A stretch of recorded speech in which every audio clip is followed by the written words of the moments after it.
বয়ফ্রেন্ডের হাত ধরে পার্কে ঘুরতে যাওয়া, তাকে নিয়ে হোটেলে গিয়ে এনজয় করা। 1 জানুয়ারি আসছে আর কদিন পরে।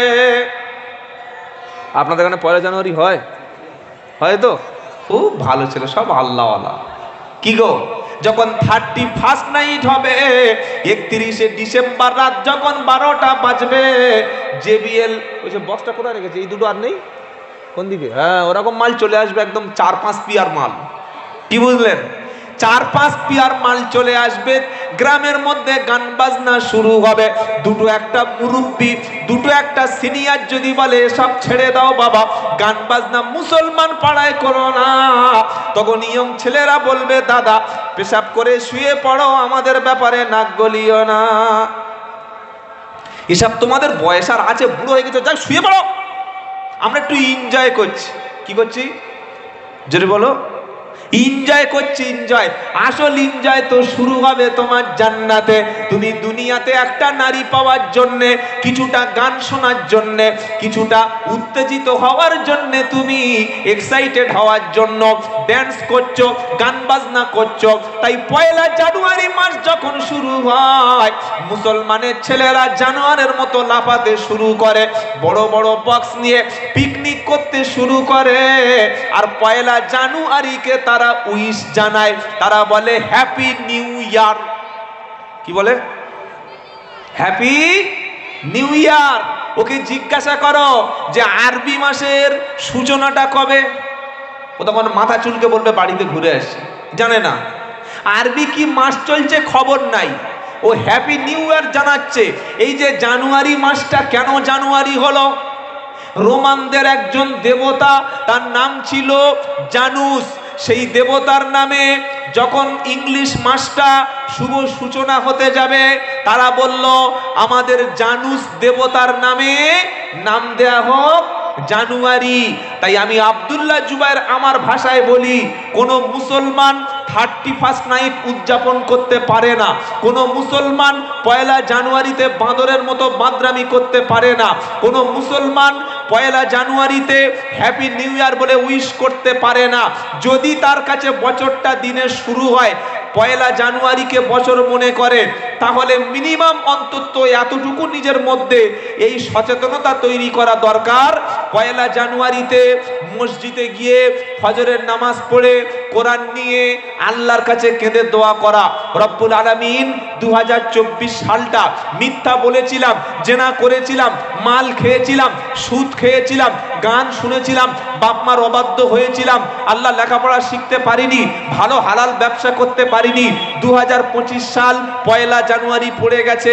রব্বুল আলামিন আল্লাহ এই বছরটা অন্তত তোমার হুকুমতের উপরে, রসুলের সুন্নাহর উপরে, দ্বীন এবং ইসলামের উপরে চলার তৌফিক দান করো।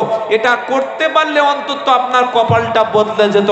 তা না হলে বড় বড় বক্স এনে এমন গান বাজনা শুরু করেছে, আর মাইয়াত কবরস্থানের পাশে আওয়াজ করছে, মসজিদের পাশে আওয়াজ করছে, বড়দের কথা শোনে না।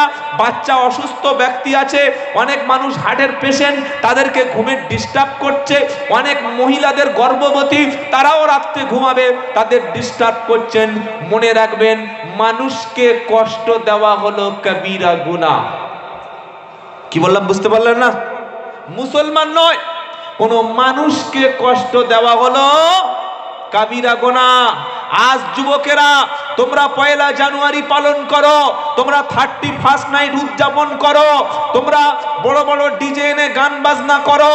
ফিলিস্তিনের দিকে তাকিয়ে দেখো, তোমাদের মতো যুবকেরা প্রতিদিন বাইতুল মুকাদ্দাস জয় করার স্বপ্ন দেখছে, প্রতিদিন তারা ইহুদিদের বিরুদ্ধে লড়াই করে শরীরে বুলেটের আঘাত নিয়ে রক্ত ফিলিস্তিনের জমিনে ফেলে দিচ্ছে, আর আল্লাহকে বলছে ওগো আল্লাহ আমাদের রক্তকে কবুল করো, আমাদের জানকে কবুল করো, আমাদের সম্পদকে কবুল করো, স্বাধীন ফিলিস্তিন আমাদের হাতে তুলে দাও। বলুন নারায়ে তাকবীর। ইতিহাস তোমরা জানো না, তোমরা ভুলে গেছো, তোমরা মনে করছো দুনিয়াটা সব। কি গো, কিন্তু দুনিয়াটা এটা থাকার জায়গা না।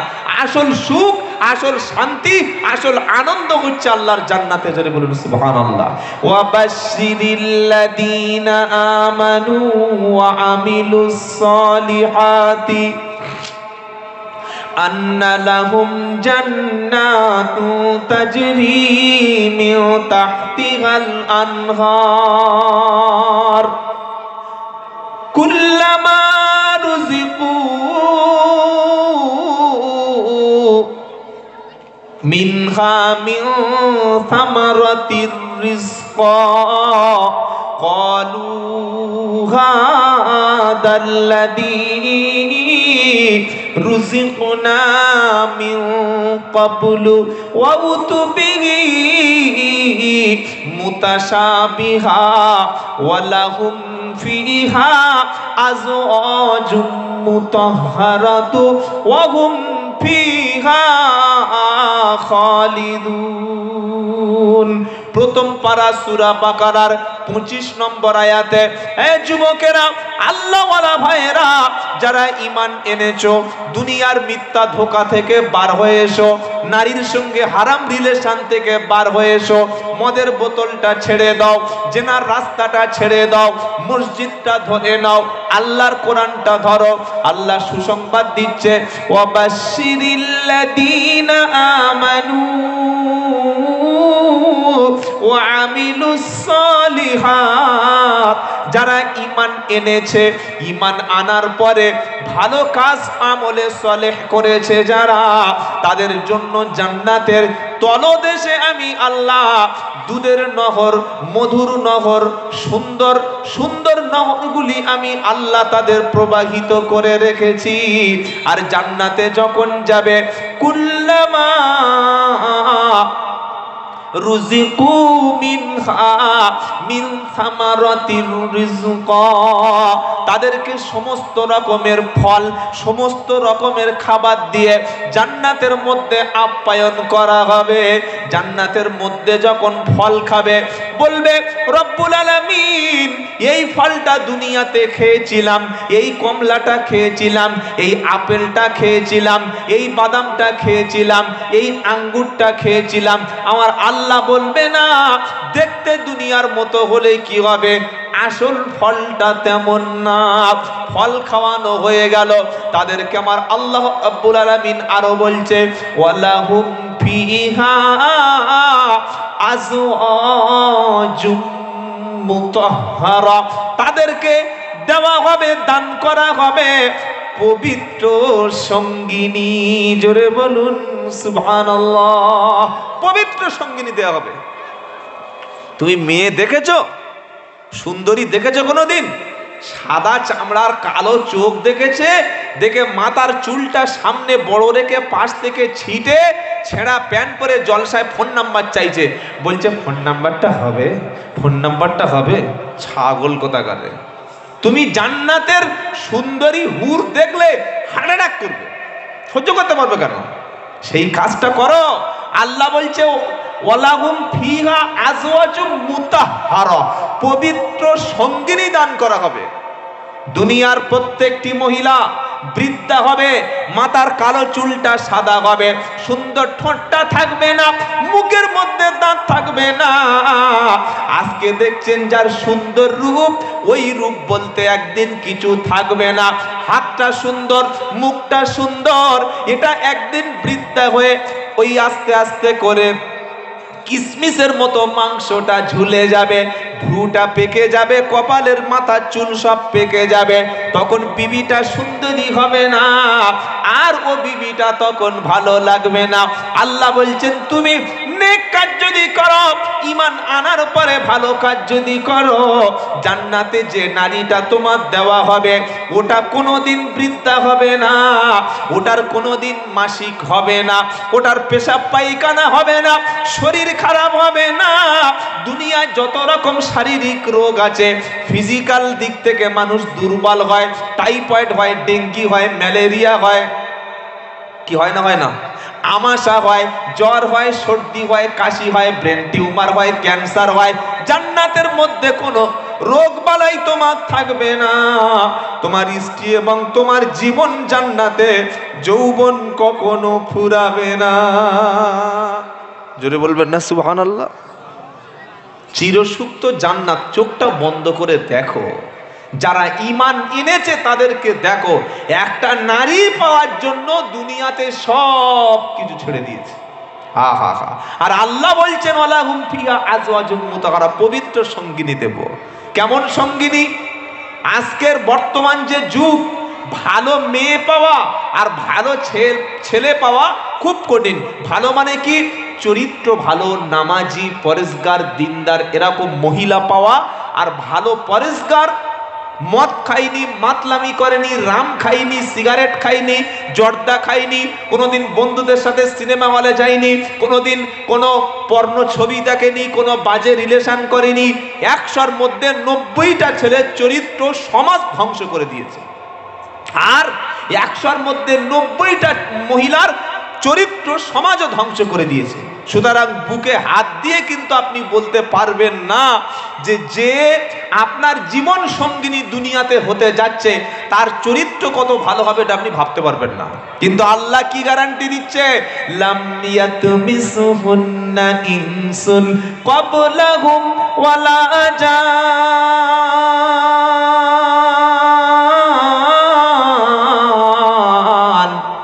ফাবিআইয়ি আলাই রাব্বিকুমা তুকাদ্দিবান। সকল একবার তাকবীর দেন, নারায়ে তাকবীর। কি আওয়াজ গো? আপনারা মুর্শিদাবাদের মানুষ না বীরভূমের মানুষ? হ্যাঁ, মুর্শিদাবাদ। কারা কারা মুর্শিদাবাদের মানুষ হাত তুলুন দেখি, নারায়ে তাকবীর। নবাবের দেশের লোকের আওয়াজ এত কম হলে কি হবে? মুর্শিদাবাদের মানুষ ইমান অনেক চাঙ্গা ইমান। কি গো, আপনারা দান সদকা খয়রাতের দিক থেকে সব চাইতে বেশি। আলহামদুলিল্লাহ। আল্লাহ আমাকে বিভিন্ন রাজ্যে নিয়ে যায়, আসাম, ত্রিপুরা, উড়িষ্যা, ঝাড়খণ্ড, বাংলার প্রত্যেকটি জেলায় আল্লাহ আমাকে। আর আমার মধ্যে এই যেগুলো উনি হুজুর বললেন, এই হাফেজ মাওলানা আরো এটা সেটা, ওগুলো আমি কিচ্ছু নই। আমি জাস্ট কোরআনের একটা ছাত্র। আর এই পিছনে অনেক কিছু নাম লিখে ভাইরাল করে দেওয়ার জন্য বলেছে, আমি কিছুই না। এই স্টেজে অনেক বড় বড় ওলামা একরাম আছেন যাদের ছাত্র হওয়ার মতো যোগ্যতা আমার নেই।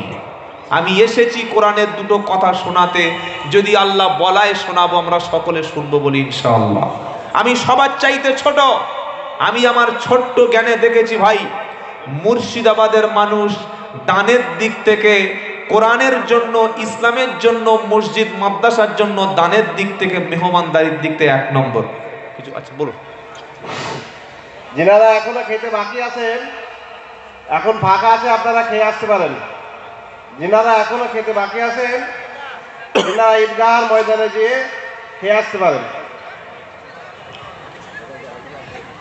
আলহামদুলিল্লাহ, আলহামদুলিল্লাহ বলেন। মেহমানদারি আপনাদের একটা ভালো কোয়ালিটি। তবে আল্লাহ বলছেন, শোনো, দুনিয়াতে তোমাদের যে নারীটা তুমি জীবন সঙ্গিনী বানাচ্ছ, এই নারীটার চরিত্র সম্পর্কে তোমাদের সঠিক ধারণা নাই। আচ্ছা, এত লোকের একসঙ্গে খিদে লেগে গেল, এক আশ্চর্য ব্যাপার।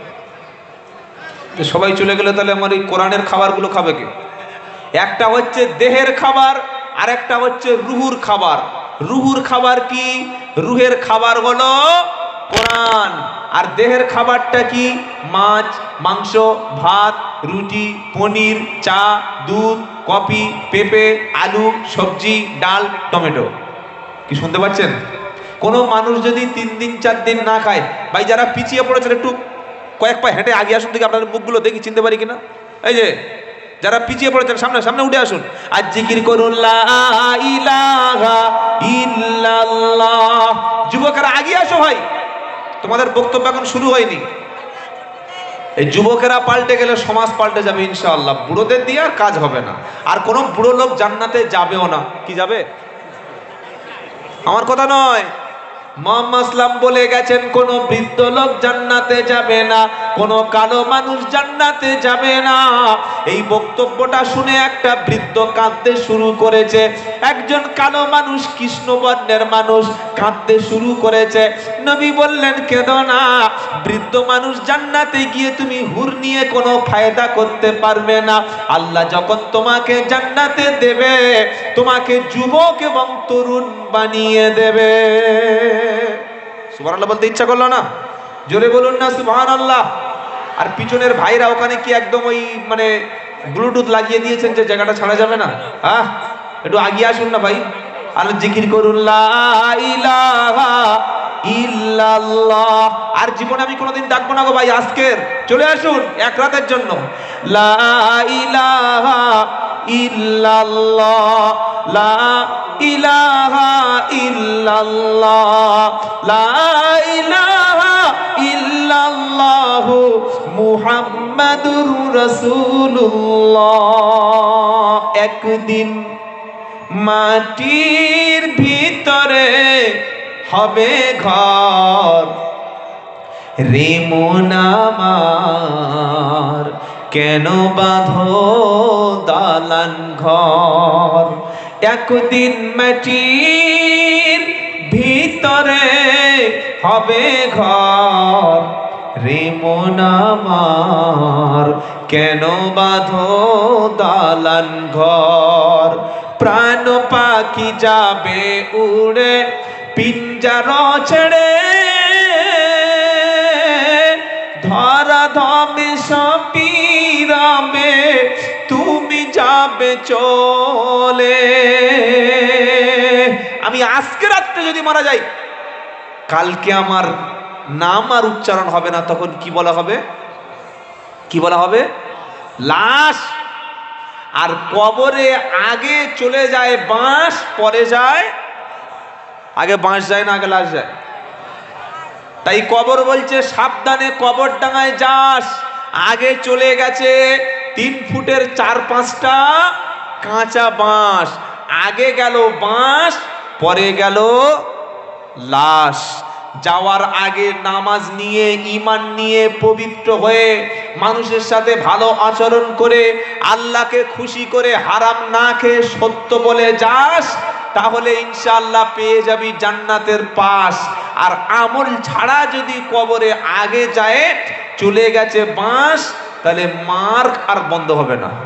যেন সকলে ভালো হয়ে কবরে যাব ইনশাআল্লাহ। শোনাচ্ছিলাম আল্লাহর কালাম, লাম ইয়াতমিসুহুন্না ইউসুম ক্বাবলাহুম ওয়ালা জান। আল্লাহ বলছেন তুমি দুনিয়াতে একটা নারীকে বিয়ে করার আগে তার চরিত্রটা জাস্টিফাই করো। 5 জায়গায় জিজ্ঞাসা করো, মেয়েটার চরিত্র কেমন, ভালো হবে না খারাপ হবে, সুন্দর হবে না বিশ্রী হবে, আগে তার সঙ্গে কোনো রিলেশন ছিল কিনা। আমার আল্লাহ বলছে ঈমানওয়ালা, তুমি দুনিয়াতে ভালো কাজ করেছো, 5 ওয়াক্ত নামাজ পড়েছো, সত্য কথা বলেছো, আল্লাহ রাস্তায় তুমি সময় দিয়েছো, বাপ মা সঙ্গে ভালো আচরণ করেছো, আমি আল্লাহ যখন জান্নাতে তোমাকে কোনো হুর তোমার সাথে দেব, ওই চরিত্রটা, তার হুরের চরিত্রটা, ক্যারেক্টারটা কেমন হবে তুমি শুনে নাও। লাম ইয়াতমিসুহুন্না ইনসুন ক্বাবলাহুম ওয়ালা জান। মানুষ এবং জিনদের মধ্য থেকে কেউ ওই হুরকে, ওই নারীকে কখনো স্পর্শ করে না। গরম জল বলেছিলাম, একটু ব্যবস্থা করো। কি বললাম বুঝতে পেরেছেন? আল্লাহ বলছেন মানুষ আর জিনদের মধ্য থেকে এমন কোন মানুষ নাই, এমন কোন জিন নাই যে নারী তোমার সঙ্গে পবিত্র সঙ্গিনী বানানো হবে। কখনো মানুষ এবং জিনদের মধ্য থেকে কেউ ওই নারীর সঙ্গে কখনো স্পর্শ করে নাই।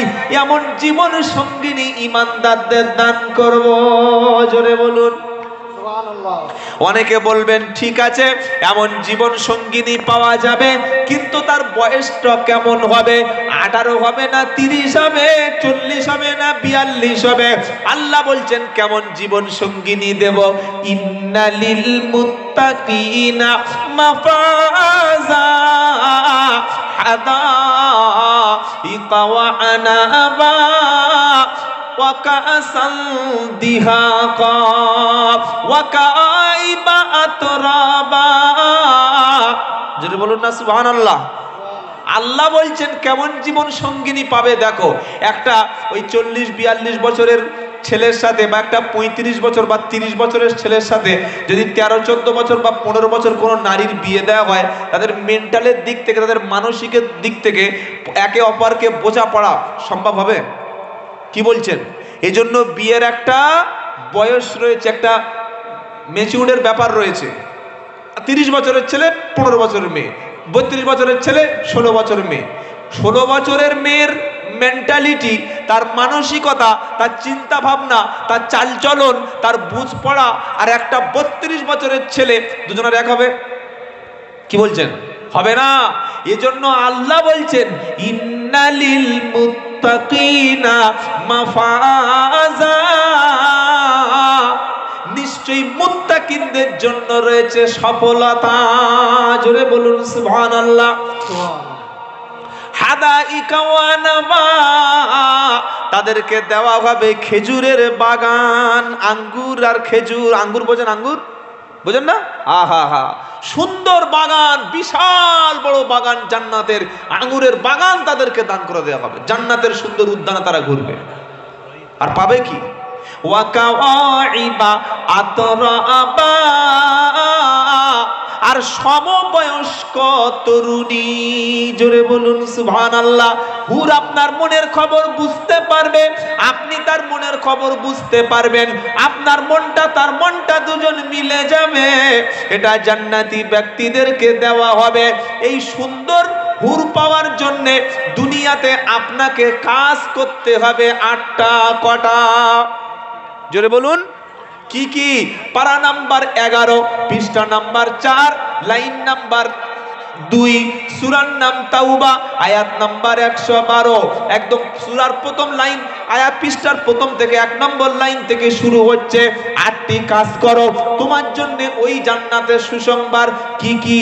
আত্তাইবুনাল আবিদুনাল হামিদুনাস সাইহুনার রাকিউনাস সাজিদুনা আল আমিরুনা বিল মা'রুফি ওয়ান নাহুনা আনিল মুনকার ওয়াল হাফিদুনা লিহুদুদিল্লাহি ওয়া বাশশিরিল মুমিনিন।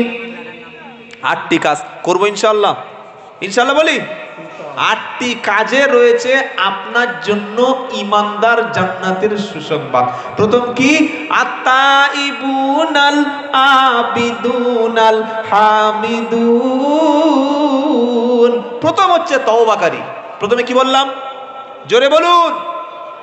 যত বড় পাপী আজকের এই মজলিসে থাক, জীবনে 100 মার্ডার করেছেন, 20টা মেয়েকে ধর্ষণ করেছেন, সারা জীবন মাল খেয়েছেন, সারা জীবন নামাজ কাজা করেছেন, সারা জীবন সুদ খেয়েছেন, সারা জীবন ঘুষ খেয়েছেন, সারা জীবন লটারির টিকিট কেটেছেন, যদি এই রকম ব্যক্তি থাকেন অথবা তার চাইতে বড় পাপ যদি কেউ করে থাকে, যদি আজকের তওবা করেন, আল্লাহর নবী বলছেন তার জীবনের সমস্ত গুনাহ মাফ।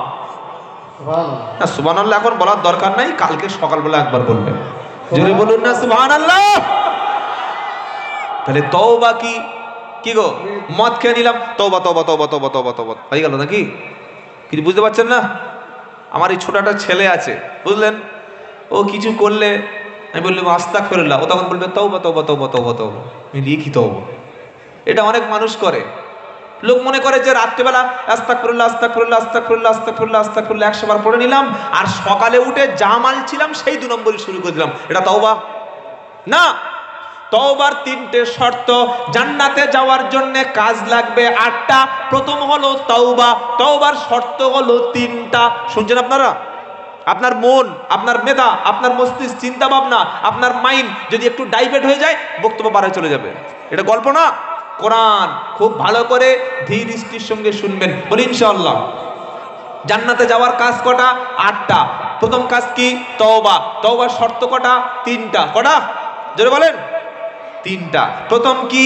জীবনে যতগুলো অন্যায়ের সঙ্গে যুক্ত ছিলাম, প্রত্যেকটা অন্যায়, প্রত্যেকটা ভুল, প্রত্যেকটি পাপ, প্রত্যেকটি গুনার জন্যে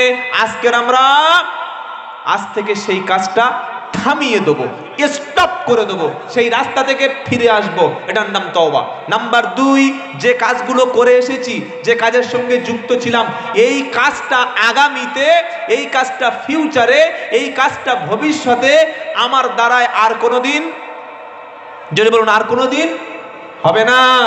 এর নাম তওবা। 3 নাম্বার হলো, যে কাজটা করেছি, মিথ্যা বলেছি, চুরি করেছি, মদ খেয়েছি, জেনা করেছি, নামাজ কাজা করেছি, বাপ মাকে কষ্ট দিয়েছি, গান শুনেছি, হারাম খেয়েছি, এই এতগুলো অপরাধের জন্য চোখ থেকে জল ফেলবো, আল্লাহর কাছে কাকুতি মিনতি করব, আল্লাহর কাছে ছোট হব। 3টি শর্ত যার মধ্যে আছে, আজকের যত বড় পাপী হোক, মাপ হয়ে মাপ করে আল্লাহ জান্নাত দান করবেন। সুবহানাল্লাহ। কটা বলেছি মনে আছে? আরেকবার রিমেম্বার করে দিচ্ছি। নাম্বার 1, যে অপরাধগুলো করতাম বন্ধ করব, ছেড়ে দেব, রাস্তা পাল্টে দেব। নাম্বার 2, ভবিষ্যতে ওই কাজটা আর হবে না, ও কাজটা আমার দ্বারা কোনোদিন সম্ভব না। নাম্বার 3, যে পাপগুলো করতাম, এই পাপগুলোর জন্য আজকের বাড়িতে গিয়ে অথবা এখানে বসে বসে চোখ থেকে জল ফেলবো, আল্লাহর কাছে সুপর্দ করবো, আল্লাহ আমাকে মাফ করে দাও। 3টি শর্ত যার মধ্যে থাকবে, ওই ব্যক্তির তওবা আল্লাহ কবুল করবেন। আর তাইবু মিনাল দাম্বি কামাল্লা দাম্বালাহু, নবী সাল্লাল্লাহু আলাইহি ওয়াসাল্লাম বলেছেন, তওবাকারীর পাপ এমন ভাবে মুছে যায় যেন সে কোনো পাপ করে নাই। সুবহানাল্লাহ বলতে ইচ্ছা করে না? 3টে শর্ত বলেছি, মনে আছে? প্রথম কি বলেছি? কাজকে থামিয়ে দাও, কাজকে ছেড়ে দাও। বলে যে এটা দলিলটা একটু বলবেন। পারা নাম্বার 28, পৃষ্ঠা নাম্বার 20, লাইন নাম্বার 2, সূরার নাম তাহরিম, আয়াত নাম্বার 8। চলুন আল কোরআন কি বলছে, যে আপনি সমস্ত পাপগুলো ছেড়ে দিন। আমি প্রথম বলেছি না, তওবা কবুলের শর্ত 3টি। 1 নম্বর কি? পাপগুলো ছেড়ে দাও। আল্লাহ বলছেন, ইয়া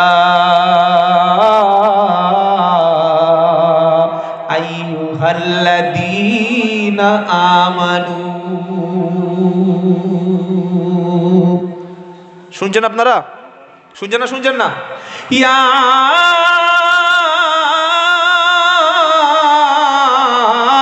আইয়ুহাল্লাযীনা আমানু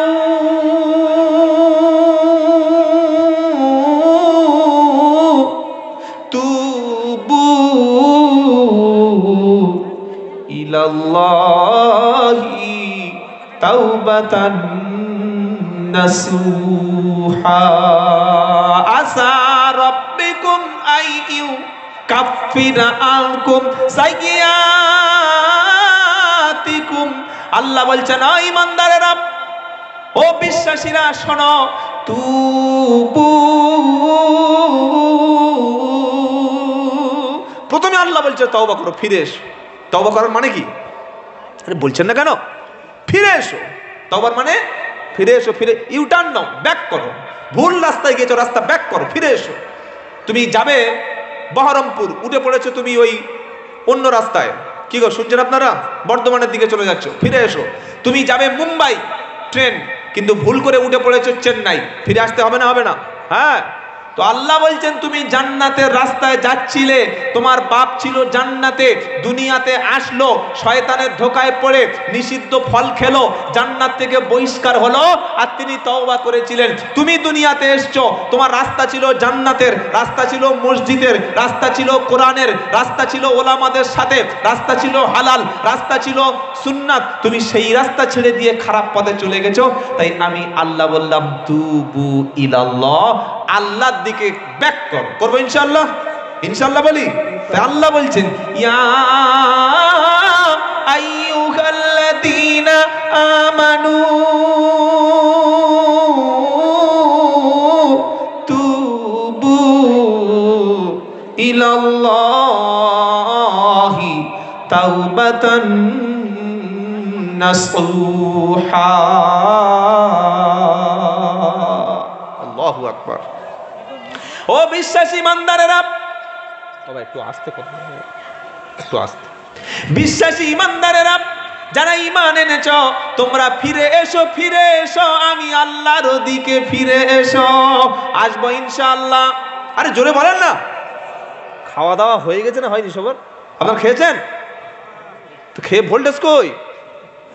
কি গো মুর্শিদাবাদের মানুষ, আমি বললাম না ঈমান আপনাদের বেশি? হ্যাঁ। আর যুবক ছেলেরা এখন বিয়ে করেনি, এখন শরীরে এমন ক্ষমতা, এরকম বাঁশ হাত দিয়ে ফাট করে ভেঙে দেবে। আপনার বয়স কত? তো মোটামুটি 40? 40 নেই, 50 হয়ে গেছে আপনার দেখে বোঝা যাচ্ছে। 50 হয় নাই? আমার নানি এখনো বেঁচে আছে, নানিমা মানে মায়ের মা। তো জিজ্ঞেস করলাম নানি বয়স কত? বললে 17 বা 18। কি আগেকার মানুষ তো সরস সফল, আহা হা, নিজের বয়স জানে না। আর মেয়েরা কোনোদিন নিজেদের বয়স বলে না, কি বুঝলেন? হ্যাঁ, মেয়েরা কোনোদিন নিজের বয়স বলতে চায় না। আর আপনি আপনার স্ত্রীর কাছে কোনোদিন আপনার ইনকামটা বলবেন না, এটা শিখে রাখুন। যত টাকা ইনকাম করেন কোথায় রাখছেন আর কার জন্য ডিপোজিট করছেন, কোথায় জমাচ্ছেন, যদি বলে দেন আমার মাসে এত টাকা ইনকাম, ব্যাস শেষ। আর একটা কথা বলবেন না নিজের স্ত্রীর সাথে, এটা শুনলে মেয়েরা গালাগালি করবে। সেটা কি? ভবিষ্যতে আপনার কি প্ল্যান রয়েছে ওটা যদি স্ত্রী জেনে যায়, নাকে দড়ি দিয়ে কুলি থেকে কান্দি পর্যন্ত ঘোরাবে। কি বললাম বুঝতে পেরেছেন? স্ত্রীর কাছে সব সময় কিছু জিনিস গোপন করতে হয়, কিছু কিছু ব্যাপারে, সব ব্যাপার নয়, কিছু কিছু ব্যাপারে স্ত্রীর কাছে গোপন করতে হয়। কেন? ওরা কোনোদিন গোপন জিনিসটা গোপন রাখতে জানে না। আপনি বলে দেবেন, তারপরে দেখবেন চায়ের দোকানে ওই কথাটা আলোচনা হচ্ছে। আর মেয়েরা যখন একটা কথা কারোর সাথে বলে, কোনো মেয়ের সাথে, আপনি আপনার বিবির সঙ্গে বললেন, ও কলে গেল, পুকুরে গেল, গোসল করতে গেল, বললে বু তোর গায়ে হাত দিয়ে বলছি, কারোর সাথে বলবি নি, কি বল? ও বলছে না না, তোকে কত বিশ্বাস করি বলবো। ও এবার বললো তুই বল কারোর গায়ে হাত, আমার গায়ে হাত দিয়ে কারোর সঙ্গে বলবো না। এইভাবে একদিনের মধ্যে পাড়ায় ভাইরাল হয়ে গেল। কি গো, ওদের পেটের সহজ কথাটা কিন্তু হজম হয় না, টুপ করে বলে দেবে। এটা হচ্ছে মেয়েদের কথা, তাদের মনটা নরম, একটু কষ্টে কেঁদে ফেলে। আবার ওই কান্না মনটা যদি একবার কঠোর হয়ে যায়, ও ব্ল্যাক স্টোনের মতো, কালো পাথর মতো এমন জমে যাবে, হাতুড়ি দিয়ে মারলে ভাঙবে না। কিছু বুঝতে পারলাম না কি বললাম? সেজন্য খুব সাবধান, খুব সাবধান হয়ে যাও। নিজের স্ত্রীকে ফটফট করে বলে দিচ্ছ, বাজার থেকে কাপড় কিনে এনেছেন, স্ত্রীর কাছে আসল দামটা বলবেন না, তাহলে খবর আছে। কত নিয়েছে? না প্রায় 1000-এর কাছাকাছি। যদি বলেন যে 560 টাকা বা 670 টাকা, এই কেমন মানুষ পরে, কোনো দাম দেবে না। কি বুঝলেন? আর স্ত্রীর হাতে মাঝে মাঝে কিছু হাত খরচ দেবেন ইনশাআল্লাহ, বলেন। হ্যাঁ, আমি আব্দুল্লাহ জুবায়ের বলছি, শোনো, আজকে সংসারে অশান্তির মূলে হলো ছোট্ট ছোট্ট বিষয় স্ত্রীর প্রাধান্য না দেওয়া। তার মতামতকে গুরুত্ব দিন, তাকে সম্মান করুন, এবং মাঝে মাঝে আপনার স্ত্রীর হাতে কিছু 100, 200, কিছু 500 হাত খরচ দেবেন। এখন আমাদের তৃণমূল সরকার চালাচ্ছে না। আমি কোনো দলের পক্ষে বা বিপক্ষে নেই, বা আমি কোনো রাজনীতির এখানে মানে ব্যবসা বা রাজনীতির প্রচার করতে আসিনি, আমি এসেছি ধর্মের প্রচারে ইনশাআল্লাহ। তো দেখবেন যে এলাকায় ভোট হয়, এই ভোটের মহিলা ভোটটা সরকারের বেশি পড়ছে না, পড়ে না? পড়ছে। কারণটা কি? মাসে কত আপনার লোক পায় তো? মাসে 1000 টাকা। ওদের মাথায় মুকুর মারলে ওরা কারো ভোট দেবে না। তো আমি বলছি না যে আপনি ভোট দিন, ব্যাপারটা হচ্ছে কি, আপনার স্ত্রীর হাতে মাঝে মাঝে কিছু হাত খরচ দিন, ভালোবাসা বাড়বে। বাজারে গিয়েছেন, ছোট্ট একটা ফল কিনে আনুন, বিবির জন্য একটা, মায়ের জন্য একটা। মা খুশি হলে আল্লাহ খুশি হবে, বিবি খুশি হলে সংসারে রহমত হবে। সুবহানাল্লাহ বলুন। সুবহানাল্লাহ বলতে ইচ্ছা করে না? এটা হচ্ছে রাসূলের সুন্নাত। তো যাই হোক, আল্লাহ বলছেন তুবু ইলাল্লাহ, তোমরা আল্লাহর দিকে ফিরে এসো, আল্লাহর দিকে ব্যাক করো। এবং তাওবাতান নাসুহা, নাসুহাটা কি? খালেস নিয়তে, অন্তর থেকে এমন ভাবে তুমি তওবা করো যেন সে পথে তুমি কোনোদিন ছিলে না। জোরে বলুন সুবহানাল্লাহ। এর নাম হচ্ছে তাওবাতান নাসুহা। তাওবার 1 নম্বর শর্ত ফিরে আসা। 2 নম্বর শর্ত কি বলেছি তাওবার? ওই কাজটা ভবিষ্যতে আর কখনো করা যাবে না। দ্রুত ফিরে এসে দ্রুত ছেড়ে দাও। ইন্নামাত তাওবাতু আলাল্লাহি লিল্লাযীনা ইয়ামালুনাস সুআ বিজাহালাতিন সুম্মা ইয়াতুবুনা মিন করিব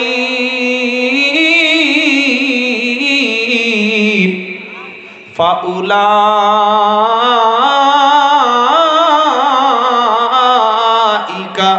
ইয়াতুবুল্লাহু আলাইহিম। পারা নাম্বার 4 সূরার নাম নিসা, আয়াত নাম্বার 17। আল্লাহ পাক শোনাচ্ছে ইন্নামাত তাওবাতু লিল্লাযীনা ইয়ামালুনাস সুআ বিজাহালা, যারা মূর্খতার জন্যে, অজ্ঞতার কারণে, জ্ঞান ছিল না, শরীয়তের হুকুমটা তার জানা ছিল না, এই কাজটা করলে এতটা পাপ হয়, এটা না জেনে যে ব্যক্তি কোনো ভুল কাজ করে আর যখন জানতে পারে দ্রুত তখন তওবা করে ফিরে আসে। আল্লাহ বলছে যারা পাপ করার পরে ভুলটা বুঝতে পারে, অন্যায় করার পরে নিজের গুনাহের রাস্তাটা বুঝতে পারে, আর সুম্মা ইয়াতুবুনা মিন করিব, আর দ্রুত যারা ফিরে আসে, আমি আল্লাহ ওই রকম ব্যক্তির জন্য ক্ষমা করে দেব।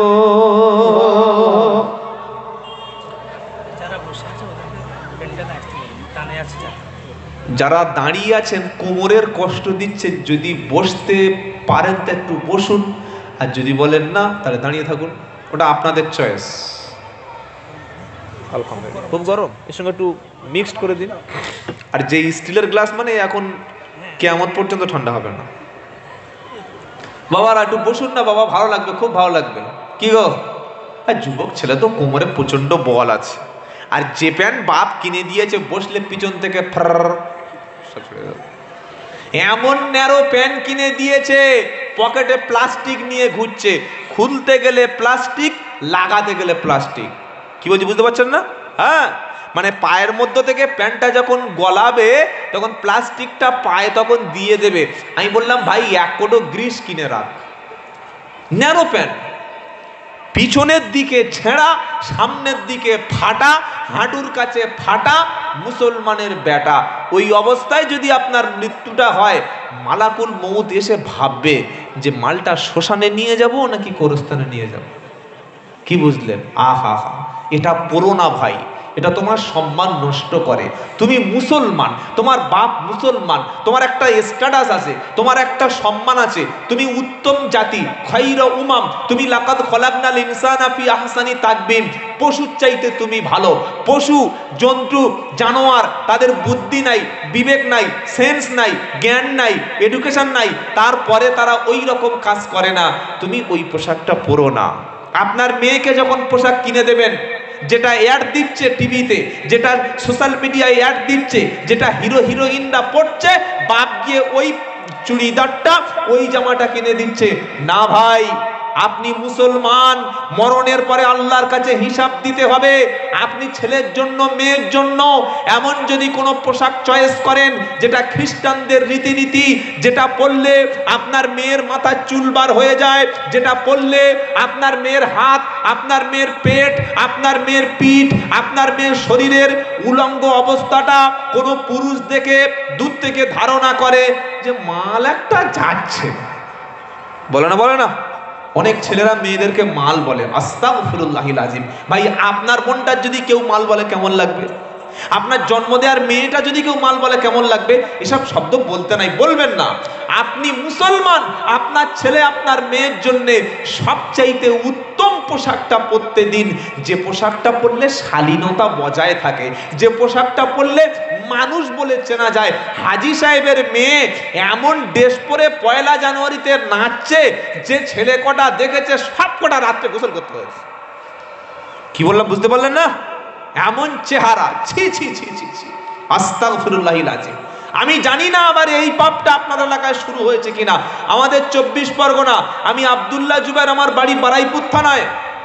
ওখানে মুসলমানরা মোটামুটি খেটে খুটে ইনকাম করে সংসার চালায়, তবে আপনাদের মতো এত পয়সাওয়ালা নয়। কিন্তু তাদের বাড়ির মেয়েদেরকে তারা পরপুরুষের সামনে বসিয়ে মজা নেয়। ওই কাজটার নাম হচ্ছে বন্ধন, লোন, মহিলা সমিতি। মেয়েদের একটা ছবি, ব্যাংকের অ্যাকাউন্ট, জমা দিতে হয় অফিসারের কাছে। এক সময় 30 বা 35 হাজার টাকা দেয়। 30টা 35টা কিস্তিতে 5 থেকে 7% ইন্টারেস্টে টাকাটা আস্তে আস্তে করে ফিরিয়ে দিতে হয়। ওটার নাম বন্ধন, ওটার নাম লোন, ওটার নাম মহিলা সমিতি। বিবিকে যেতে হবে, মেয়েদেরকে পাঠাতে হবে, স্বামী গেলে নো চান্স। এই কাজটা আপনাদের এলাকায় হয়?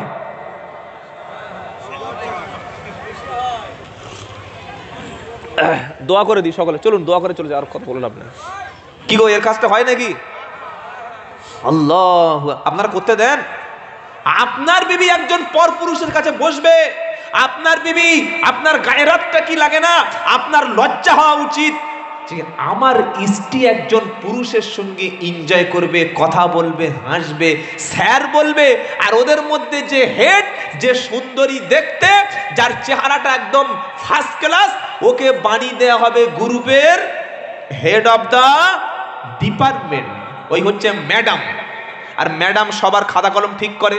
আর যখন দূর থেকে আসে, ওই যিনি প্যান্ট শার্ট পরে খাতা কলম সব হিসাব করতে আসে, ওনার নাম কি? যে আসে হিসাব করতে, ওনার নাম কি? টাকা দিতে আসে, কথা বলে না। আমরা কি বলি? স্যার। কি বলি? যদি বলো স্যার, ওটা ষাঁড়। ওটার নাম কি? ষাঁড়। ওই একটা ষাঁড় এসে 15টা মেয়ের গাড্ডায়, 15টা মেয়ের মজলিসে, ওই আড্ডায় ঢুকে পড়েছে। আপনি পুরুষ, আপনি হালাল উপার্জন করে বিবির মুখে তুলে দেবেন। আপনার স্ত্রীর মুখ পৃথিবীর কোনো পুরুষ দেখবে না, এটাই হচ্ছে পুরুষত্ব। আপনি ইনকাম করে 200 টাকা এনে ডাল ভাত খাবেন, মাংস ভাতের দরকার নাই। সবজি ভাত খাবেন, আলু ভর্তা দিয়ে খাবেন, পটল দিয়ে খাবেন, উচ্ছে দিয়ে খাবেন, টমেটো দিয়ে খাবেন, এটা আপনার পুরুষত্ব।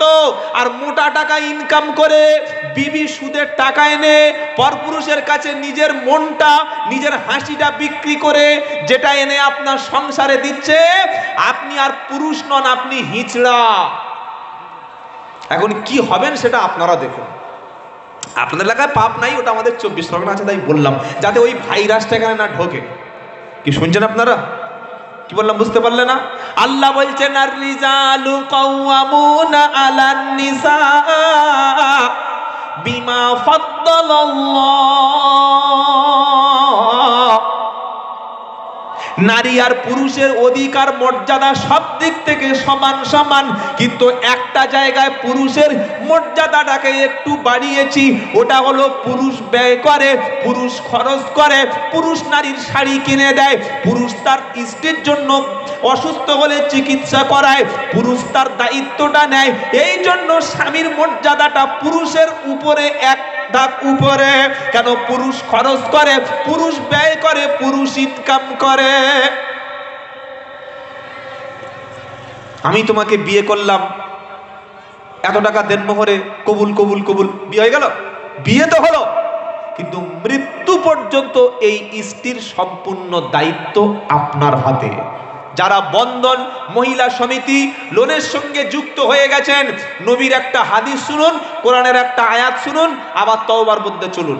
কি? সুদের মধ্যে 70টা পাপ আছে। পাপ সবচাইতে ছোট পাপ কি? নিজের মায়ের সঙ্গে জেনার কাজে লিপ্ত হয়ে যাওয়া। নাউজুবিল্লাহ। ও মুসলমান, আমার মায়েরা নামাজ পড়ে, কোরআন পড়ে, দান সদকা করে, পর্দার সঙ্গে থাকে, আমার মায়েদেরকে যাতে এই রকম নিকৃষ্ট পাপের সঙ্গে জুড়ে দেওয়া যায়, ইহুদি খ্রিস্টানরা তারা মুসলমানদের ঈমান নষ্ট করার জন্য চক্রান্ত করছে। সেজন্য সকলে তওবা করি, আমরা মহিলা সমিতি বন্ধন কোন সুদের সঙ্গে কোনোভাবেই ইনভলভ হব না বলি ইনশাআল্লাহ। সুদের ছোট পাপ কি বললাম? নিজের মাকে বিবাহ করা, জিনা করার পাপ। আর বড় পাপ পারা নাম্বার 3 পৃষ্ঠা নাম্বার 6 লাইন নাম্বার 9 আয়াত নাম্বার 287 কোরআন শোনাচ আয়াত নাম্বার 278 আল্লাহ পাক শোনাচ্ছে, ইয়া আইয়ুহাল্লাযীনা আমানুত্তাকুল্লাহ ওয়া দারু মা বাকিয়া মিনার রিবা ইন কুনতুম মুমিনিন ফাইন লাম তাফআলু ফাআদানু বিহারবিন মিনাল্লাহি ওয়া রাসূলিহি। ও বিশ্বাসী ঈমানওয়ালা, আল্লাহকে ভয় করো, সুদের কারবার ত্যাগ করো। এগুলো বানাচ্ছি নাকি কোরআন? কি গো বলছেন না কেন? কোরআন। ইয়া আইয়ুহাল্লাযীনা আমানুত্তাকুল্লাহ ওয়া দারু মা বাকিয়া মিনার রিবা। ও বিশ্বাসী ঈমানদারেরা, সুদের কারবার ত্যাগ করো, আল্লাহকে ভয় করো। যদি তুমি বলো আমি ঈমানদার, আর ফাইল্লাম তাফআলু ফাআদানু বিহারবিন মিনাল্লাহি ওয়া রাসূলিহি। আর তুমি যদি বলো সুদের কারবার ছাড়বো না, সুদের মাল আমি ত্যাগ করব না, হালাল হোক আর হারাম হোক টাকার দরকার, ও কোন টাকা দেখার দরকার নাই, কোন পয়সা দেখার দরকার নাই, ধনী হওয়া দরকার। কোরআন বলছে ফাইল্লাম তাফআলু ফাআদানু বিহারবিন মিনাল্লাহি ওয়া রাসূলিহি। তুমি যদি সুদ ত্যাগ না করো, আল্লাহ এবং রাসূলের বিরুদ্ধে যুদ্ধ করার জন্য তুমি তৈরি হও। সুদের ছোট পাপ মায়ের সঙ্গে জেনা, সুদের বড় পাপ আল্লাহ এবং রাসূলের বিরুদ্ধে ডাইরেক্ট যুদ্ধে নেমে যাওয়া। বলুন তো কোন মুসলমান কখনো আল্লাহ তার রাসূলের বিরুদ্ধে যুদ্ধ করার কথা উচ্চারণ করতে পারে? পারে না। সেজন্য আমার যুবক ভাইরা এসেছেন, যারা ইমানদারেরা যারা এসেছেন, আমার মায়েরা যারা এসেছেন, সুদের সঙ্গে কোন রকমের সম্পর্ক রাখবো না বলি ইনশাআল্লাহ। বলি ইনশাআল্লাহ। যারা বন্ধন মহিলা সমিতিতে মায়েদের পাঠিয়েছেন, আমার ওই পরেশগার মা, আমার ওই নামাজি মা, তার ঈমানটাকে ধ্বংস করার জন্য সুদের কারবারে এই সমাজ নামিয়ে দিয়েছে। আমি আব্দুল্লাহ জুবায়ের আপনাদের ছোট ভাই, মায়েরা আপনাদের সন্তান, হাত ধরে বলে যাচ্ছি, এই মারাত্মক ঈমান ধ্বংস হয়ে যাওয়ার মতো, জান্নাত হারাম হয়ে যাওয়ার মতো সুদের হাত থেকে আমরা সকলে বেঁচে থাকবো বলি ইনশাআল্লাহ। তাহলে তওবা 3 শর্ত: 1 রাস্তা বন্ধ করে দেওয়া পাপের রাস্তা, 2 ভবিষ্যতে ওই কাজটা না করা, আর 3 নম্বর পাপের জন্য আল্লাহর কাছে চোখের পানি ফেলা, অনুতপ্ত হওয়া। কি গো? ওয়াল্লাযীনা ইযা ফাআলু ফাহিশাতান আও যালামু আনফুসাহুম যাকারুল্লাহ ফাস্তাগফারু লিযুনুবিহিম ওয়া মান ইয়াগফিরুদ যুনুবা ইল্লাল্লাহ ওয়া লাম ইউসিররু আলা মা ফাআলু ওয়া হুম ইয়ালামুন। 3 নম্বর, 4 নম্বর পারা, 6 নম্বর পৃষ্ঠা, 3 নম্বর লাইনের 135 নম্বর আয়াত, সূরা আল ইমরান। ওয়াল্লাযীনা ইযা ফাআলু ফাহিশা, যারা কোনো অশ্লীল, বাজে, খারাপ কাজ করে, আও যালামু আনফুসাহুম, নিজের নফসের উপরে জুলুম করে, কোনো মন্দ কাজ করে, গুনার কাজ করে, আর যাকারুল্লাহ, আল্লাহর স্মরণ করে। পাপ হয়ে গেছে, কি করব আল্লাহ? ফাস্তাগফারুলি দুনুবিহিম, নিজের গুনার জন্য আল্লাহর কাছে ক্ষমা প্রার্থনা করে। মদ খেয়ে ফেলেছি শয়তানের ধোকায়, আজ জীবনে খাবো না, আল্লাহ ক্ষমা করে দাও। সুদ খেয়েছিলাম শয়তানের ধোকায়, আল্লাহ তুমি মাফ করে দাও। মদ খেয়েছিলাম, আল্লাহ মাফ করে দাও। নারীর ফাঁদে পড়ে গিয়ে জেনার মতো নিকৃষ্ট কাজ করেছি, মাফ করে দাও আল্লাহ। বয়সটা প্রায় 50 হয়ে গেল, আজও নামাজটা পড়তে পারি না, আগামীতে নামাজি হব, মাফ করে দাও আল্লাহ। 55 বছর বয়স হয়ে গেছে, আমি মহিলা, আজও পর্যন্ত ফরজ পর্দা করি না, আজও পর্যন্ত স্বামীর খেদমতে আমি অবহেলা করি, আজও পর্যন্ত আমার দ্বারাই অনেক পাপের কাজ হয়ে যায়। রাত্রেবেলা শুয়ে শুয়ে আল্লাহর কাছে কাঁদবে, ফাস্তাগফারুলি দুনুবিহিম, নিজের গুনার জন্য চোখের পানি ফেলবে, নিজের গুনার জন্য আল্লাহর কাছে ক্ষমা প্রার্থনা করবে। আমার আল্লাহ বলছে, ওয়ামাই ইয়াগফিরুদ দুনুবা ইল্লাল্লাহ, আমি আল্লাহ ছাড়া কে আর গুনাহ ক্ষমা করতে পারে বলো? তুমি যদি নিজের ভুলটা বুঝতে পেরে যদি আল্লাহর কাছে ফিরে আসো, আমি আল্লাহ তোমার গুনাহগুলি মাফ করে দেব। সুবহানাল্লাহ। জোরে হবে না সুবহানাল্লাহ? তবে গুনাহ করেছো তুমি, কাঁদতে হবে মৌলভী সাহেবের, তাই তো? আরে বলছেন না কেন? সুদখোরের বাড়িতে মিলাদ, সুদখোরের বাড়িতে কোরআন খতম, পাকা বেনামাজি তার বাড়িতে বড় হুজুর এনে মিলাদ পড়াচ্ছে, কাজ হবে? আরে বলছেন না কেন? গুনাহ করেছে যে, অপরাধ করেছে যে, আল্লাহর কাছে মাপ তাকে চাইতে হবে। বুঝতে পারলেন না? পারলেন না? কি গো? যে ভুল করেছে, যে গুনাহ করেছে, যে অন্যায় করেছে, তাকে কাঁদতে হবে। কার কাছে? জোরে বলুন। আল্লাহর কাছে। এটা আমার কথা না, আল্লাহর বাণী। কার বাণী? কুল ইয়া ইবাদি আল্লাযীনা আসরাফু আলা আনফুসিহিম লা তাকনাতু মির রাহমাতিল্লাহ ইন্নাল্লাহা ইয়াগফিরুয-যুনুবা জামিআ ইন্নাহু হুয়াল গফুরুর রহিম। 24 পারা 3 পৃষ্ঠা 9 নম্বর লাইন 53 নম্বর আয়াত সূরা জুমার। আল্লাহ বলছেন, কুল, নবী আপনি বলুন, ইয়া ইবাদি, ও আমার বান্দা। ছেলে বাপের সঙ্গে ঝামেলা করে বাড়ি থেকে বার হয়ে গেছে, বলেছে তোমার মতো বাপ বেঁচে থাকা অবস্থায় আর কোনোদিন বাড়ি ফিরবো না। এরকম ঝামেলা হয় না? হয় না? হ্যাঁ। স্বামী স্ত্রী স্বামীর সঙ্গে ঝামেলা করে স্বামীকে না বলে বাপের বাড়ি চলে গেছে, বললে তোমার মতো স্বামীর ভাত কাজ চাইতে রাস্তায় ভিক্ষে করে খাওয়া অনেক ভালো। বাপ চাইছে ছেলে যদি আমার ফোন করে বলে যে আব্বা আমি সংসারে ঝগড়া করেছিলাম, অশান্তি করেছিলাম, আমার ভুল হয়ে গিয়েছিল, আব্বা আমি যদি ঘরে যাই তুমি মেনে নেবে? কি গো, কোনো ছেলে যদি বাপের কাছে ফিরে গিয়ে রাস্তায় থেকে দাঁড়িয়ে বাইরে ঝগড়া করে বাইরে গিয়ে যদি ফোন করে আব্বার কাছে কান্নাকাটি করে, কাকুতি মিনতি করে, বাপের মনে দয়া আসবে না? আসবে না? হ্যাঁ। ভুল করে, আপনাদের কোন থানা? খড়গ্রাম। জি, খড়গ্রাম থানা। এমন অপরাধ করেছে, খড়গ্রাম থানা থেকে ওয়ারেন্ট জারি হয়ে গেছে যে ওকে গ্রেফতার করতেই হবে, আদালতে পেশ করতে হবে। থানার অফিসার কোনোদিন আপনাকে বলবে না যে তুই ক্ষমা চা, আমি তো জামিন করতে হবে না, এমনি ছেড়ে দেবো, বলবে? বাপ কোনোদিন তার ছেলেকে বলবে না বাবা তুই মাপ চা, তুই মাপ চা, মাপ করবো, বাপ বলবে না। বাপের মন চাইছে ছেলে মাপ চাইলে মাপ করবো, কিন্তু মুখ দিয়ে বলবে? বলবে না। স্ত্রী স্বামীর কাছে ভুল করে পালিয়েছে, স্বামী চাইছে যে ওকে অনেক ভালোবেসেছিলাম, একসাথে কত রাত কাটিয়েছি, কত গল্প করেছি, কত সুখ দুঃখের কথা শুনেছি, দুজনে একসঙ্গে থাকবো বলে আমরা বাসর রাত্রে ওর হাতে হাত দিয়ে শপথ করেছিলাম।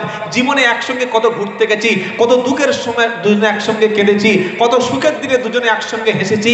যেদিন প্রথম বাচ্চাটা আমাদের সমাজে এসছে সেদিন আমরা দুজনে কত আনন্দ হয়েছিলাম। আজকে আমার সঙ্গে ঝগড়া করে বিবিটা চলে গেল।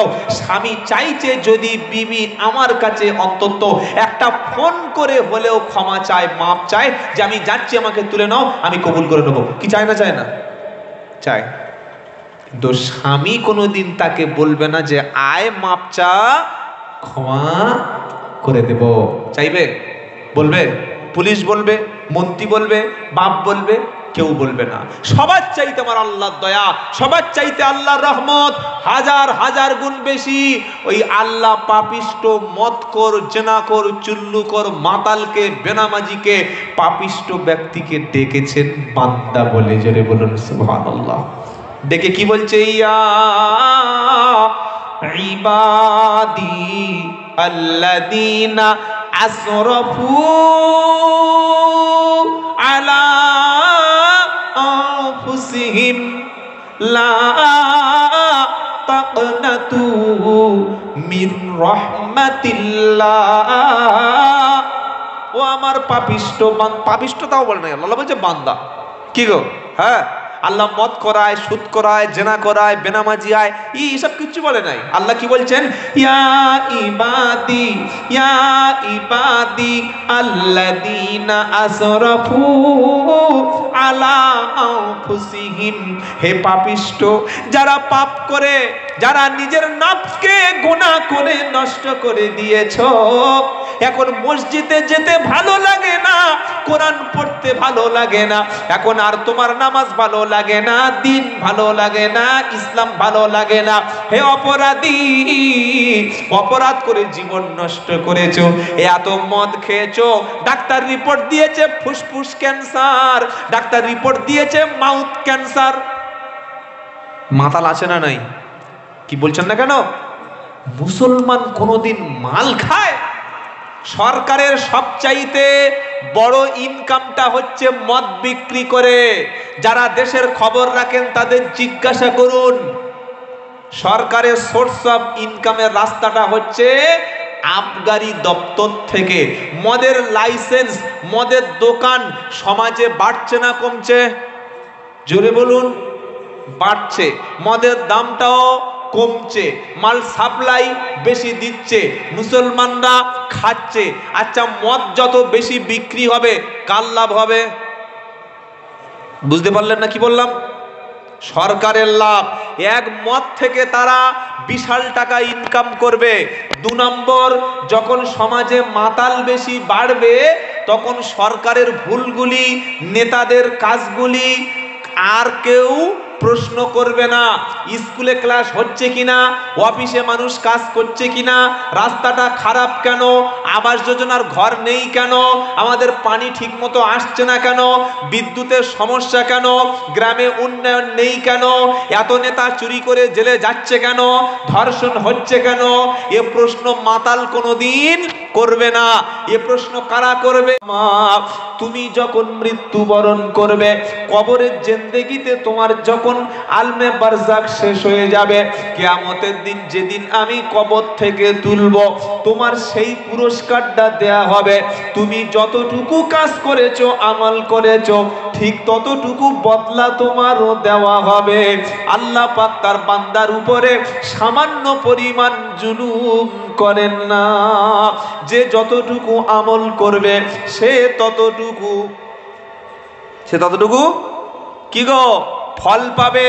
আর সামান্য পরিমাণ ভালো কাজ করলে ওটাও আল্লাহ সবার সামনে হাজির করবে। ফামাইয়ামাল মিসকালা দাররাতিন খায়রান ইয়ারা। কেউ যদি সামান্য পরিমাণ, যেটা খালি চোখে দেখা যায় না, যেটা ধরা যায় না, যেটা ছোঁয়া যায় না, মাইক্রোস্কোপ যন্ত্র ছাড়া যেটা দেখা যায় না, অতটা অনুপরিমাণ যদি কেউ কোনো ভালো কাজ করে, নেক আমল করে, আমলে সালেহ করে, ওই ভালো কাজটুকু কিয়ামতের দিন আল্লাহ সবার সামনে তার সামনে হাজির করবে। আল্লাহ মুমিনের ভালো কাজ কখনো বিফল করবে না। তাই আল্লাহ পাক শোনাচ্ছে, মরণের পরে আমি তোমাকে কবর থেকে তুলব। ওয়া ইন্নামা তুওয়াফাউনা উজুরাকুম ইয়াউমাল কিয়ামা ফামান যুহজিহা আনিন নার ওয়া উদখিলাল জান্নাতা ফাকাদ ফাজ। যে ব্যক্তি দুনিয়ার জিন্দেগিতে ভালো আমল করে নিজেকে জাহান্নামের আগুন থেকে, জাহান্নামের শাস্তি থেকে যে ব্যক্তি বাঁচিয়ে নিতে পারবে, আখিরাতে ওই ব্যক্তি সফল হবে। জোরে বলুন সুবহানাল্লাহ। টাকা আছে, গাড়ি আছে, স্ট্যাটাস আছে, মনে করছে আমি কবরে রেহাই পেয়ে যাব, তাই না বাবা? কি গো, বিশাল দামি গাড়ি চড়ে, বিশাল বাড়িতে থাকে, আর ভুঁড়ির সাইজ এই রকম, বিশাল টাকা, মাস গেলে 3 থেকে 4 লাখ টাকা তার মান্থলি ইনকাম, এত ব্যাপক পরিমাণে ইনকাম করতে পারে। সে হালাল হোক আর হারাম হোক মাল কামিয়েই যাচ্ছে, আর মনে করছে আমি গাড়ি কিনেছি, বাড়ি করেছি, বিশাল জায়গা কিনেছি, আমার স্ট্যাটাস আছে, গ্রামের সবার চাইতে সম্মান আছে। কারণ এখন সম্মানের মাপকাঠিটা পয়সা দিয়ে মাপা হয়। কি বলছেন আপনারা? সম্মানটা এখন পয়সাওয়ালাদের জন্য। গ্রামের একটা হাই লেভেলের শিক্ষিত ছেলে অনেক পড়াশোনা করেছে, অনেক ডিগ্রি অর্জন করেছে, কিন্তু ছেলেটা চাকরি পায়নি। বলুন তো, যদি কেউ চাকরি না পায়, অনেক লেখাপড়া শেখে, এই বেকার ছেলের হাতে আপনারা কেউ মেয়ে দেবেন? একটাও মেয়ে কারো নাই এখানে? এই দেখুন, বলছে কেউ দেবে না। কি গো, ওই অরিজিনাল কথাটাই ধরেছে, কেউ দেবে না। আর যদি ঘুষ দিয়ে ম্যানেজ করে চাকরি পায়, তখন বললো চাকরিওয়ালা জামাই চাই। বয়স 38, বয়স 39, বয়স 42 বছর মেয়ে জামাইয়ের সাথে 42 বছর বয়সের চাকরিওয়ালা ছেলের সাথে 19 বছরের মেয়েটা বিয়ে দিচ্ছে। ইমাম সাহেব বলছে, হ্যাঁ বাবা, এই 42 বছরের সঙ্গে 19 বছর মানায়? কোথায় হাতি আর কোথায় ইঁদুর মানায়? বললে ও সব ঠিক হয়ে যাবে। 42 বছরের কাকুর সাথে 18 বছরের সুন্দরীর বিয়ে হচ্ছে, 1 বছর যায়নি ডিভোর্স। কি বললাম বুঝতে পারলেন না? 1 বছরের মাথায় ডিভোর্স। এখন এখন পুরো সম্মানটা পয়সাওয়ালা দেওয়া হয়। জামাইয়ের যদি পয়সা বেশি না থাকে, ওই জামাই শ্বশুর বাড়ি গেলে কোনো মর্যাদা নাই। বিশাল অনেক টাকার মালিক শ্বশুর বাড়ি গিয়ে যদি 5টা ভুল কথা বলে, সব বলবে ঠিক আছে। আবার গ্রামের যে পয়সাওয়ালা, তাকে বিভিন্ন বড় বড় অনুষ্ঠানে মঞ্চে তুলে বুকে ব্যাজ দিয়ে, ফুলের তোড়া দিয়ে, গলায় উত্তরী দিয়ে তাকে একটু সংবর্ধনা দেয়া হয়। আর কি বলা হয়? আমাদের সমাজসেবী আপনাদের সামনে তাকে বরণ করে নিচ্ছে। সমাজসেবী কি সমাজের জন্য কাজ করেছেন? উনি সমাজের জন্য কি করেছেন? বরং উনি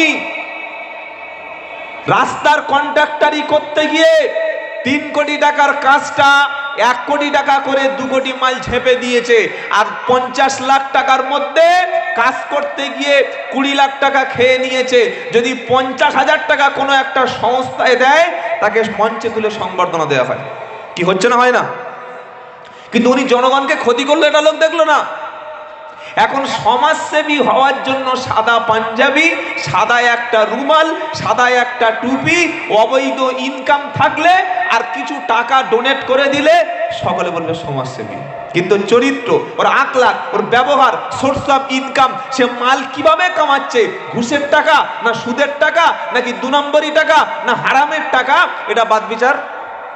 কি গো, কিন্তু সবাই যে সমাজসেবী যাকে বলে নাচাচ্ছে, ওর ভিতরের মালের খবর আছে যে আমি আসলে সমাজসেবী না। কি বুঝলেন? ও নিজেই পাবি, নিজে ভালো করে জানে। আমি আব্দুল্লাহ জুবায়ের, আমি আসার আগে এই আমাদের ভাইরা তো বিশাল প্রধান বক্তা বলছিল, কিন্তু আমি যে কি সেটা তো আমি জানি। কি গো, আর আপনাদের মনের মধ্যে কি আছে, আপনাদের আমলটা কি, সে আপনার বউ ভালো জানে। বুঝতে পারছেন? কবি বলছে, কেউ জানু আর নাই বা জানুক, আমি তো জানি কত পাপী। বাবাজিরা, আল্লাহ ভাইরা, মানুষ কি বললো ওটা ডোন্ট কেয়ার, ওটা আমার দেখার কোনো প্রয়োজন নাই। আমি আল্লাহর কাছে যদি ভালো হতে পারি ওটাই আমার জন্য সফলতা। বলুন সুবহানাল্লাহ। কেউ জানুক আর নাই বা জানুক, আমি তো জানি কত পাপী। পোশাকে আশাকে দেখো, এ দেহটা ঢেকেছি। পোশাকে আশাকে দেখো, এ দেহটা ঢেকেছি। সমাজের আড়ালেতে কত পাপ না করেছি। সাদা পোশাক নিয়ে, সাদা পোশাক পরে সমাজসেবী হয়েছি। আমি তো জানি কত পাপী। কেউ জানুক আর নাই বা জানুক, আমি তো জানি কত পাপী। তাই নিজের বিচার নিজে করুন। কি গো, আমি জানি আমি কত ভালো, যেটা শোনাচ্ছিলাম। তাহলে কিয়ামতের দিন সফলকে যে ব্যক্তি এমন কাজ দুনিয়াতে করলো, কাজ ভালো করে জাহান্নামের আগুন থেকে যে নিজেকে বাঁচিয়ে নিতে পারলো, আল্লাহর খাতায়, আখিরাতের খাতায়, আল্লাহর দৃষ্টিতে, ইসলামের দৃষ্টিতে ওই ব্যক্তি হলেন সফল ব্যক্তি। বলুন সুবহানাল্লাহ। আর কে কে সফল চলুন কোরআন থেকে জানি। পারা নাম্বার 18, পৃষ্ঠা নাম্বার 1, লাইন নাম্বার 1, সূরার নাম মুমিনুন। আল্লাহ বলছেন আরেকটা ব্যক্তি সফল, কারা? কদ আফলাহাল মুমিনুন আল্লাযীনা হুম ফি সালাতিহিম খাশিউন। আল্লাহ বলছেন মুমিনরাই সফল। জোরে বলুন সুবহানাল্লাহ। সফল কারা? মুমিন, ঈমানওয়ালা মুমিন ব্যক্তিরা সফল। দুনিয়াতে হয়তো বেশি পয়সা নাই, দুনিয়াতে পপুলারিটি নাই, তেমন ব্যক্তি হয়তো চেনে না, জমি সম্পদের মালিক হয়তো বেশি না, কিন্তু আল্লাহর উপরে পরিপূর্ণ ঈমান এনেছে। এই ঈমানদার মুমিন ব্যক্তি আল্লাহর খাতায় সফল। জোরে বলুন সুবহানাল্লাহ। কি কি কাজ করলে সফল? আল্লাযীনা হুম ফি সালাতিহিম খাশিউন, যারা নামাজটাকে বিনয় বিনম্রতার সঙ্গে, খুশু খুজুর সঙ্গে নামাজ আদায় করেছে, নামাজ খুশু খুজুর সঙ্গে আদায় করেছে। ওয়াল্লাযীনা হুম লিয-যাকাতি ফাইলুন, আর যাকাত যারা সক্রিয়ভাবে আদায় করেছে। ওয়াল্লাযীনা হুম আনিল লাগবি মুরিদুন, যাদের জবানকে যারা বাজে কাজকর্ম, খারাপ কাজ থেকে নিজেকে সংযত রাখতে পেরেছে, অশ্লীল কাজ, খারাপ কাজ, অপ্রয়োজনীয় কাজ, এ সমস্ত কাজের ধারে বানে যারা যায় না, এই ব্যক্তিরা হলেন সফল। জোরে বলুন। 4 নম্বর কি? ওয়াল্লাযীনা হুম লিফুরুজিহিম হাফিজুন,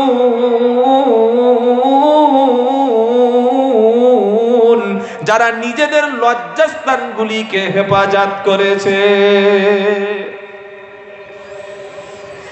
100-র মধ্যে 90টা ছেলে আর 90টা মেয়ের রিলেশন।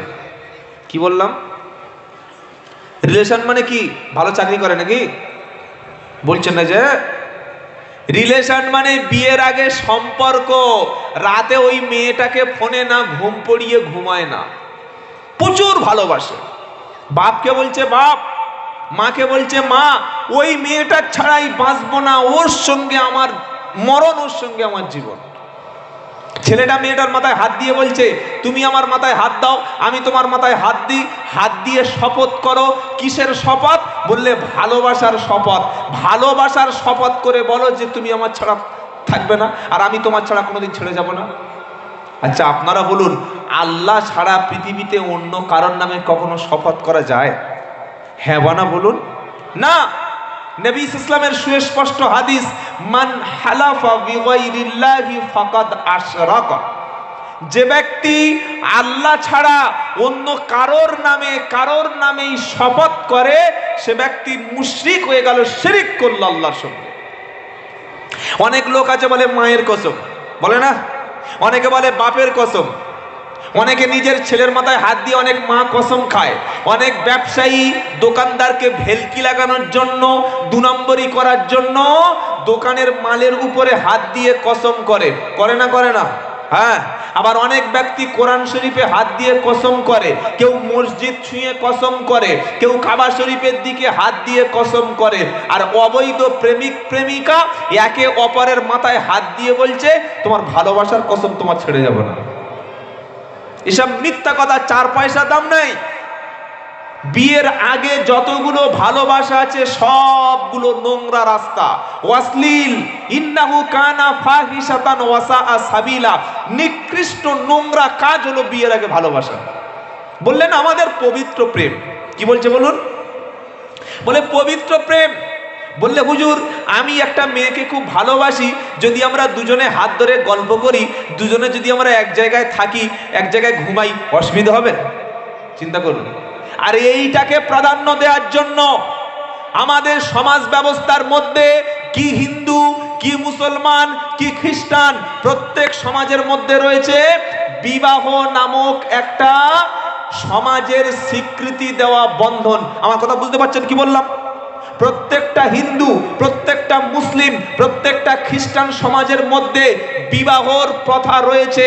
এই বিবাহ বন্ধনে একটা পুরুষ এবং একটা নারী যখন তারা বৈধভাবে মিলিত হয়, পরবর্তী প্রজন্ম, নেক্সট জেনারেশন, এটাকে বাঁচিয়ে রাখার জন্যে, পৃথিবীর ভারসাম্য রক্ষা করার জন্যে বিয়ের প্রয়োজন। বিয়ে বন্ধ, সমাজে জেনা বাড়বে, সমাজে হারামির সংখ্যা পয়দা হবে, সমাজে জারজ সন্তানের সংখ্যা পয়দা হবে, সংসার, সমাজ ব্যবস্থা, সিস্টেম সবকিছু ভেঙে পড়বে। কিন্তু আমাদের সমাজে আজকের কালচার ঢুকে গেছে। দেখবেন মাঝে মাঝে আমরা খবর পাই যে 5 তলা থেকে একটা মেয়ে লাফ দিয়ে পড়ে সুইসাইড করেছে। পরে খবর পেলাম যে মেয়েটার কারণটা কি, 5 তলা থেকে লাফ দিল কেন ফ্ল্যাট থেকে? বললে ওরা ছেলে আর মেয়ে দুজনে একসঙ্গে লিভ টুগেদার ছিল। লিভ টুগেদার মানে কি? বিয়ে না করে একসঙ্গে বসবাস, একসঙ্গে সহবাস। কি বললাম বুঝতে পারলেন না? বিয়ে করেনি, সমাজ স্বীকৃতি দেয়নি, একসঙ্গে বসবাস, একসঙ্গে সহবাস। এখন হঠাৎ করে দুজনের মধ্যে অশান্তি হলো। সংসারে অশান্তি হয় না? হয় না? কম বেশি সবার হয়। তো দুজনের মধ্যে অশান্তি শুরু হলো, তখন মেয়েটা সহ্য না করতে পেরে ছাদ থেকে ঝাঁপ দিয়ে পড়ে মারা গেল। এই লিভ টুগেদার সমাজ ব্যবস্থার মধ্যে আজকের প্রবেশ করছে।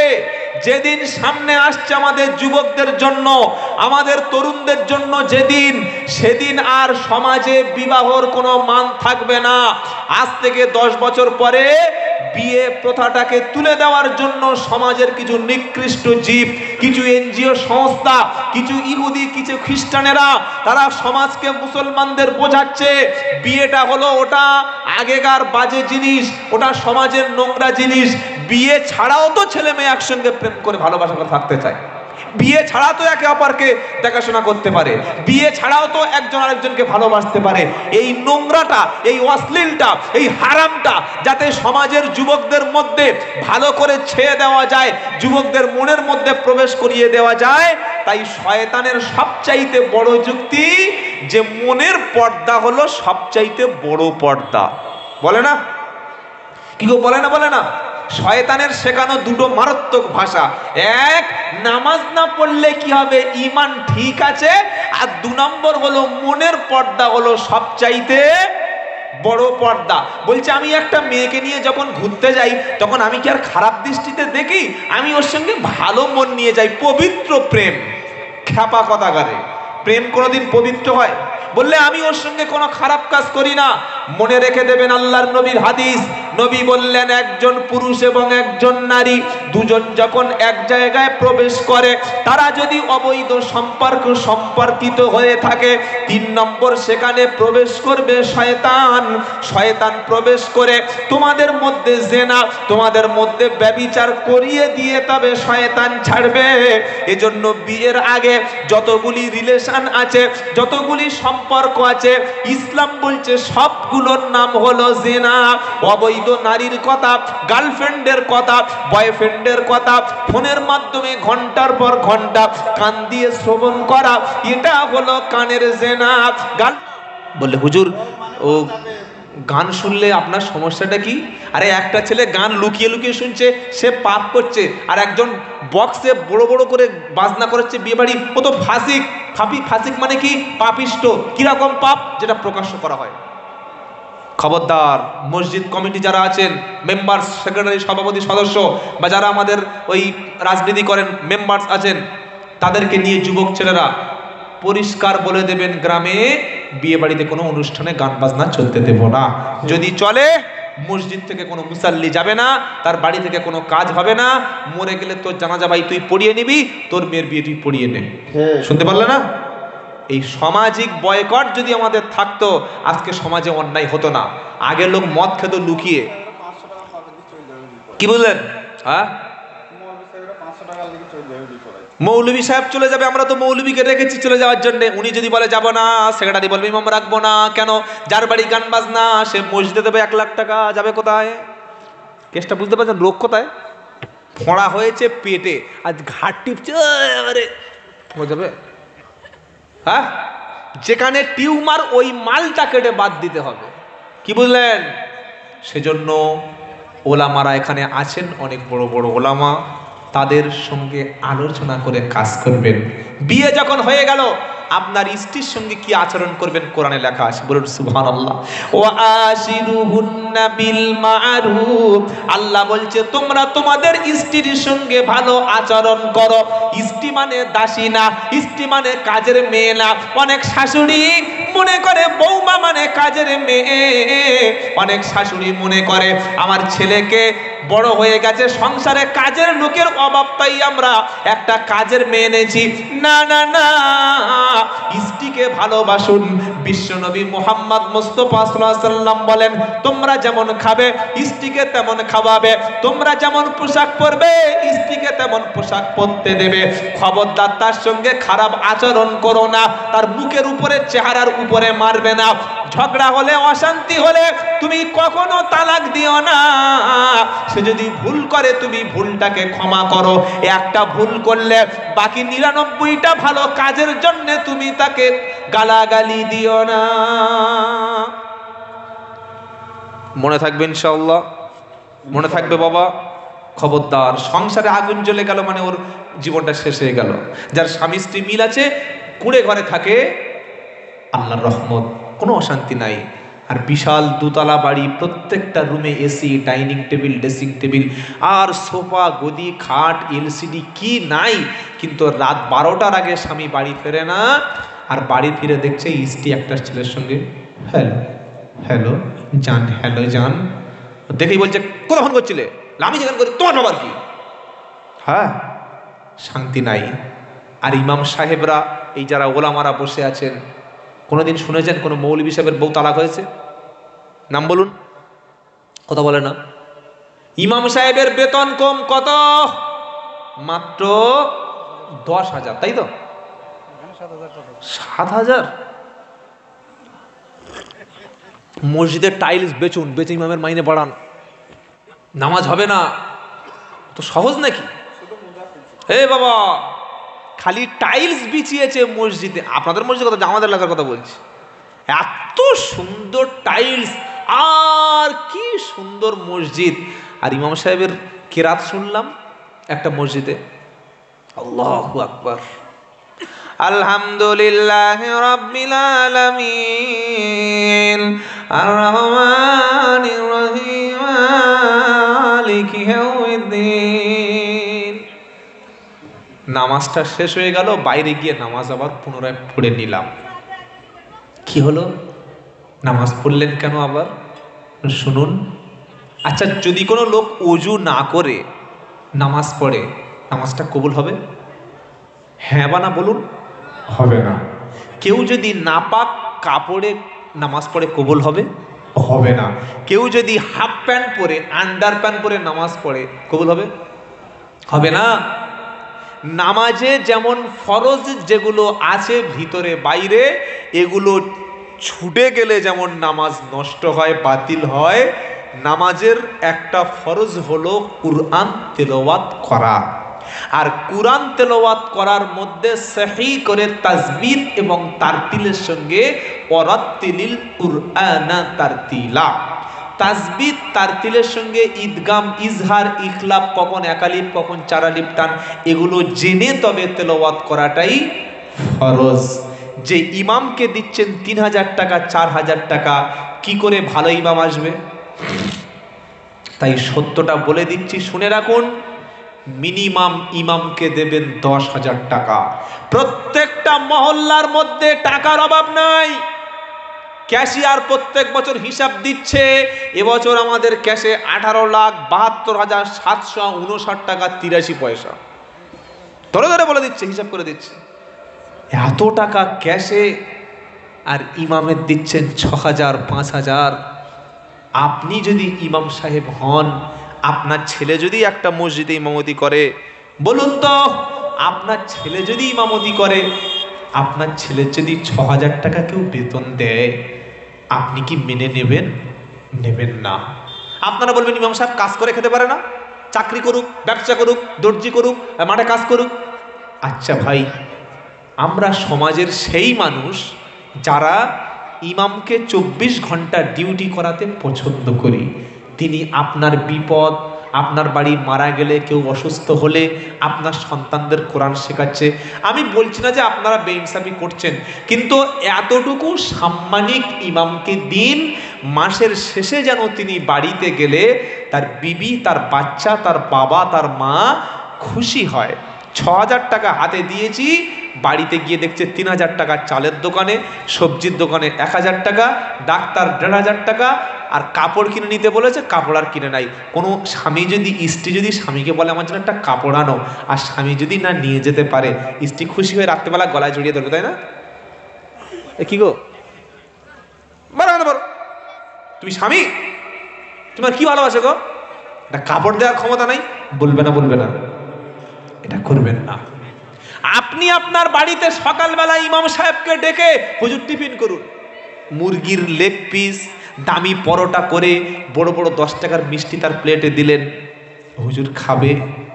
হুজুর যখন মিষ্টিতে হাত দেবে, যখন পরোটায় হাত দেবে, তখন হুজুরের চোখ থেকে জল পড়ে যাবে, আর ভাববে, আল্লাহ, আমার ছেলেটা সকালবেলা ওই ঠান্ডা বাসি ভাত ছাড়া কোনো খাবার পায় না, দেয় তো মাসে 6,000, দেয় তো মাসে 5,000 টাকা, ইনশাআল্লাহ তখন তার চোখ থেকে জল পড়ে যাবে। সেজন্য আলেমদের হাতে পয়সা থাকলে আলেমরা দিনের কাজে ব্যয় করে, যদি বলুন সুবহানাল্লাহ। আর মসজিদে কত ছেলে মসজিদে পড়ে মক্তবে? জি, অনেক পড়ে। আমি আপনাদের বলবো না, কিন্তু আপনাদের ইনসাফটা আপনারা প্রশ্ন করুন। আচ্ছা বাবা, আপনাদের ছেলে, যাদের ছেলেপুলে আছে হাই স্কুল, কলেজ বা প্রাইমারি স্কুলে, আপনাদের ছেলেগুলো পড়ে? হ্যাঁ বা না বলুন? পড়ে। ছেলেগুলো শুধু স্কুলে, হাই স্কুলে পড়ে না আমাদের প্রাইভেট টিউশনি মাস্টার রাখতে হয়? হয় না?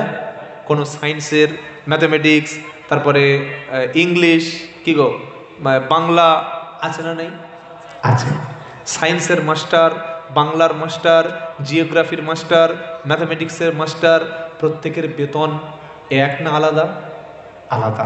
কারো 500, কারো 700, কারো 300, কারোর মাসে 200 টাকা। একটা মাস্টারের নাম বলুন যে আপনার ছেলেকে অঙ্ক করিয়ে দেবে ফ্রিতে, ইংলিশ পড়িয়ে দেবে ফ্রিতে, জিওগ্রাফি করে দেবে ফ্রিতে, কি গো, আপনার ছেলের ইতিহাসটা